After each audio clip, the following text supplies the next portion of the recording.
I would describe her as a wicked, cruel stepmother. She should have not been supervising those autistic children.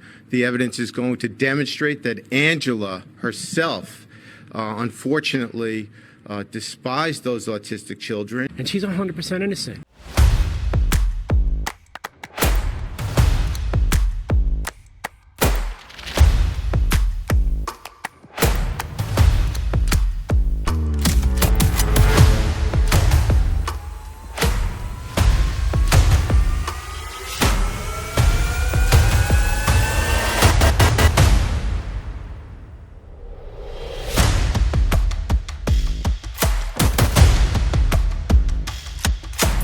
Hey guys, welcome back to True Crime with Shannon, where I cover missing persons, unsolved cases, crime news, and more.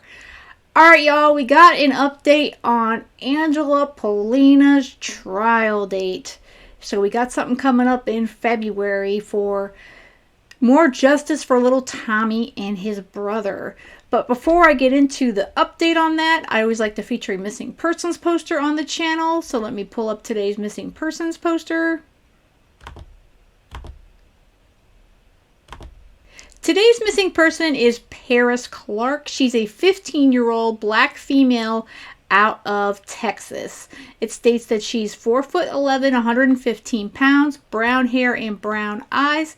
Paris was last seen on Wednesday, November 16th of this year near her residence in the 300 block of Manual Drive in College Station, Brazos County, Texas. She was last seen wearing a white hoodie with purple and blue butterflies and black colored leggings. If you have any information, please contact the College Station Police Department at 979-764-3600, or you can always call 911. If you have any information on Paris Clark, 15-year-old out of Brazos County, Texas, please contact the authorities. So, like I told you guys, we are not even close to being done with getting justice for little Tommy in his hypothermia death. So it's been announced today. Of course, this is through Newsday. They're one of like 2 or 3 outlets covering this case. It's really sad that we have such limited coverage on this case and getting justice for this little guy. Angela Pollina's trial and Thomas Valva's hypothermia death is set for February, the judge says. And there she is right there. A little too close of a photo for comfort for me. Angela Pollina, the Centro Moriches woman charged with murder in the hypothermia death of her ex-fiance's 8-year-old son, Thomas Valva, will go on trial early next year, a judge said Tuesday. So like I said, today was a big news day on a lot of stuff going on.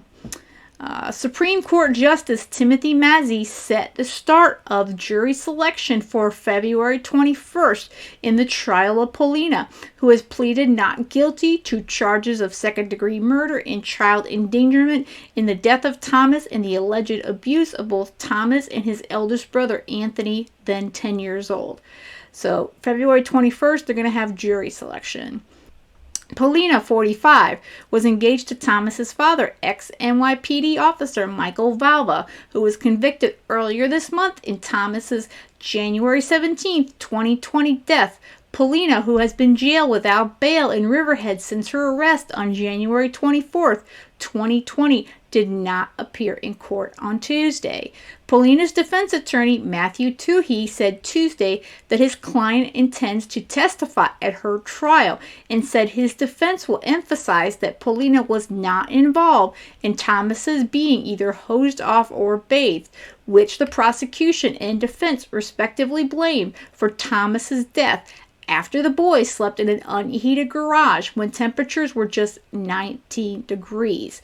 Both Thomas and Anthony were diagnosed with mild autism.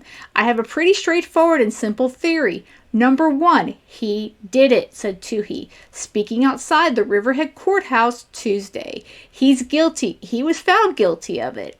She's innocent. It was his acts that caused the child's death, not hers. Yeah, she's completely blameless. I don't think so. Earlier this month, a jury convicted Valva, 43, of second-degree murder and child endangerment charges in the case after about 6 weeks of trial testimony.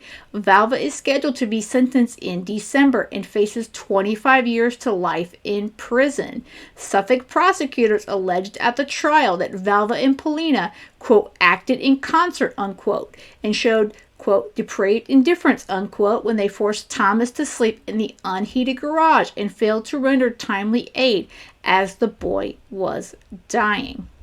On that morning, Thomas had a toilet accident and his father hosed the naked boy off with cold water from a spigot outside, prosecutors said. After he fell unconscious, Valva waited about an hour to call 911 and start CPR, prosecutors said. Valva then lied to police, first responders, and medical professionals and said Thomas had fallen and hit his head on the driveway while running for the school bus, prosecutors said. His body temperature was 76.1 degrees when he died at the hospital. A video surveillance system controlled by Pollina in nearly every room of the home took center stage at Valva's trial, although Pollina deleted video from the morning of Thomas's death, according to trial testimony. Prosecutors played audio from a video inside the home's combination pantry and laundry room, which allowed the jury to hear much of Valva and Pollina's comments. Yeah, thank gosh that she did not delete that one. Nope, she did not. At one point, according to the audio, Pollina said Thomas appeared hypothermic in response to a child asking why Thomas couldn't walk. Because he's hypothermic. Hypothermic means you're freezing. Washing yourself in cold water when it's freezing outside, you get hypothermic. Valva's defense attorneys argued that Valva didn't hose his son off outside, but instead used water he put inside a Sprite bottle to cleanse the boy and then put him in a warm bath, which caused him to go into cardiac arrest. While they admitted he lied to authorities about what happened to Thomas that morning, they said he loved his son and didn't want him to die, and therefore was not guilty of depraved indifference murder.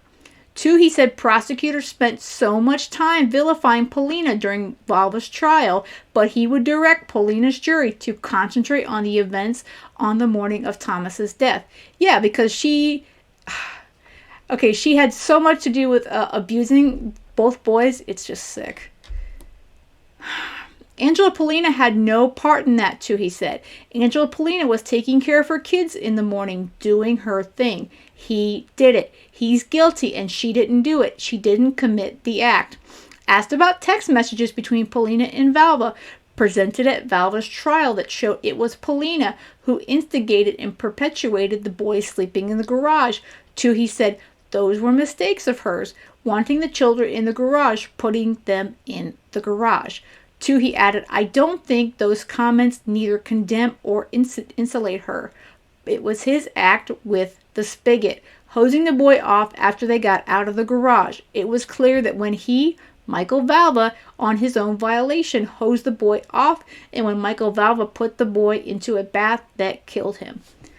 All right, so his attorney, so I guess we're seeing what the defense is here. He's not saying that Pollina is any near an angel at all. Well, obviously, because she's totally not. There's just so much evidence against her for that. But let me pull up Michael's picture here. So basically, we have Pollina's attorney saying she may have done some stuff. She's got problems and stuff, but she didn't hose off, Tommy that morning. She didn't cause him to go into cardiac arrest and hypothermia. No, she didn't cause any of that. So she didn't kill him. It's not her fault that he died and all that. So I don't know. I completely disagree with it, but I understand totally where the argument's coming from. I was wondering what they were going to say, and now we have an idea of her defense. So, is the jury going to buy it? I sure hope not.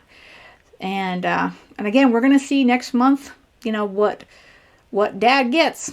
I'm hoping he gets life without possibility of parole, but we'll see. But as far as Angela's concerned, February 21st is the jury selection, how long that takes, and then her trial will begin soon thereafter. So I don't know, guys. I guess her defense attorney sounds like he's doing a good job, so you can't fault him because that's his job. But at the same time, it's all about justice for this little boy on the screen. So I'm hoping that they can see through all of this, active stuff, because as far as I'm concerned, just because she didn't hose him off that morning does not mean that she's not responsible for his death and all this abuse that was happening. I don't know if she's going to get, nearly what he got, but we'll see. I'm anxious to see what else this attorney throws at this jury. I really, really am. But, bottom line, I want justice for this little boy on the screen and his brother, who suffered at the hands of both Pollina and their father, Michael Valva. So it's really, really sad, and thank God the father, he got what he deserved, and hopefully, she will as well. All right, guys, so that's going to be it for today on this one. I wanted to get you guys this update, and I'll get you guys any other updates that come along on the Justice for Thomas Valva case. You can count on that. I do keep an eye on this case every day, and I got Google alerts on and all that sort of stuff. So I hope you guys have a great Thanksgiving. Hug your families, and most of all, stay safe.